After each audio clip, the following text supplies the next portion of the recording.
So guys, first time ko mag-refill ng ink dito sa ating Epson L121. Ang tingnan nyo, wala nang laman yung black. So, wala pang budget. So, fill ink. Proceed.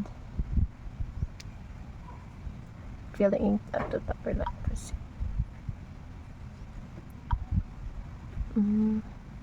So, ito lang yung ma-refill natin kasi yung blue, wala.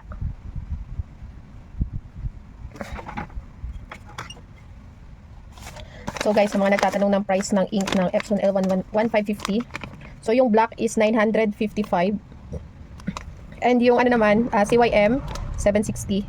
Pero wala silang available na blue, ay sayan, buti na lang is may laman pa konti. So mag-ingat dun sa nabibili sa ano guys, meron akong nakita na 008 na ink sa Orange App. Ingat kayo kasi fake yun, kasi yung original ink dito is nagre-range talaga yung price niya 7 to 900 pesos. So, sa mga nagtatanong din, pigment ink na po ito.